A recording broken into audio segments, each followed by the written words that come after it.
I now move to talking about EPF.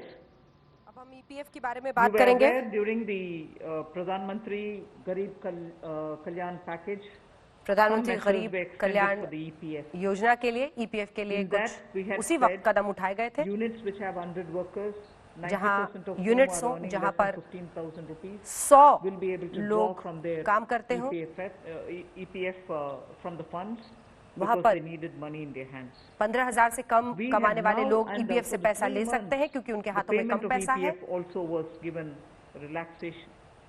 What I would now to say, like to say before you is liquidity relief is being एक liquidity relief हम दे रहे हैं EPF establishment. सारे EPF establishment के लिए। In this 12% is paid by the employer and 12% by the employee contribution. 12% employ का contribution और 12% employer का contribution. The support which Government of India gave for another 3 months. जो हमने सहायता दी थी वो अगले 3 महीनों के लिए हम बढ़ा रहे हैं, एक्सटेंड कर रहे हैं। April and May 20 up to May 2020. हमने the payments were made into their eligible accounts by Government of India for March, April and May. Nearly 3.6 lakh establishments benefited. लगभग 3.6 लाख liquidity relief संस्थाओं को इससे फायदा हुआ। 2,500 crores to 72.22 lakh employees is now being proposed to be provided by extending इसको extend करके contribution for the next और 3 months also. लोगों को फायदा पहुंचाया जाएगा। June, July and August. जून, जुलाई और अगस्त तीनों महीने में इसे एक्सटेंड किया जा रहा है। Will be paid by Government of India. EPF का जो कंट्रीब्यूशन है वो सरकार की तरफ से दिया जाएगा। So what was given earlier for March, April and May, जो मार्च, अप्रैल और मई के महीने में दिया जा रहा था वो जून, जुलाई, अगस्त के महीने तक दिया जाएगा।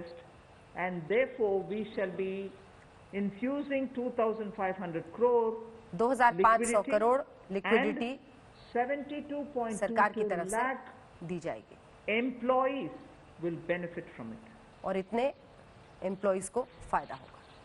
1,70,000 करोड़ के प्रधानमंत्री गरीब कल्याण पैकेज में एक सुविधा दी गई थी कि ईपीएफ जो है, प्रोविडेंट फंड जो है, वो 12% जो कर्मचारी उसका भी और जो नौकरी देने वाला उसका भी 12% भारत सरकार देगी।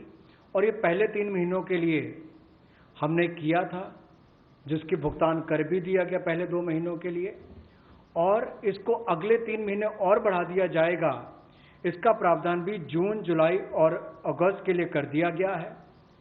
3,67,000 ऐसी संस्थाओं के 72,22,000 ऐसे कर्मचारियों को इसका लाभ मिलेगा। जब कर्मचारी का 12% हिस्सा भी और नियोक्ता जो नौकरी देने वाला है उसका 12% हिस्सा भी भारत सरकार देगी, और ये कुल मिलाकर 2,500 करोड़ के लगभग का लाभ इनको मिलेगा। The next on EPF again, in order to provide more take-home salary for the employees, EPF पर ज्यादा टेक होम सैलरी काम करने वालों को मिले और एम्प्लॉयर्स को भी फायदा हो जो इस स्कीम में कवर नहीं हुए हैं। 100 एम्प्लॉय हैं, 90% को 15,000 से कम की तनख्वाह मिलती है।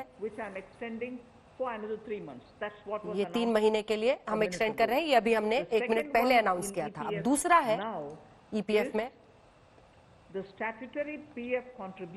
स्टैट्यूटरी पीएफ कंट्रीब्यूशन, यानी जो मैंडेटरी है, जो देना ही पड़ता है, वो घटाया जा रहा है। 12% से 10% किया जा रहा है। अगले 3 महीनों के लिए जो एम्प्लॉयज हैं, नौकरी देने वाले हैं, वो 10% देंगे। For the central public sector enterprises and for state PSUs, centre और जो स्टेट PSUs हैं, पब्लिक सेक्टर यूनिट्स हैं, वहां पर 12% ही देना पड़ेगा। Government employees be employer, government employer still pays 12%. Government but employees in these public sector undertakings will be given the advantage of paying only 10%. PSU में जो कंपनी है उसकी तरफ से देने जाने वाला पैसा 12% ही होगा, लेकिन जो नौकरी पेशा है इन सरकारी संस्थाओं में उनको फायदा मिलेगा, वो 10% ही देंगे। ये अगले 3 महीनों के लिए लागू किया जा रहा है। एक और प्रावधान, क्योंकि आज के समय पैसा कर्मचारी के हाथ में भी कैसे ज़्यादा हो, इसमें भी एक बड़ी राहत देने का प्रयास इसमें किया है कि जो ईपीएफ कंट्रीब्यूशन है, जिनका ईपीएफ का योगदान है, वो ऐसे संस्थानों के लिए और कर्मचारियों के लिए 12% से कम करके 10% अगले 3 महीनों के लिए किया गया है।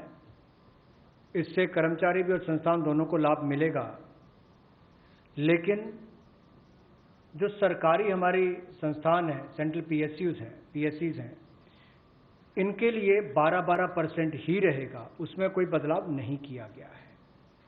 तो इससे कुल मिलाकर 6,750 करोड़ रुपए का लिक्विडिटी सपोर्ट इनको मिलेगा और एक तरह से 6,750 करोड़ रुपया ज़्यादा इनके हाथ में आएगा।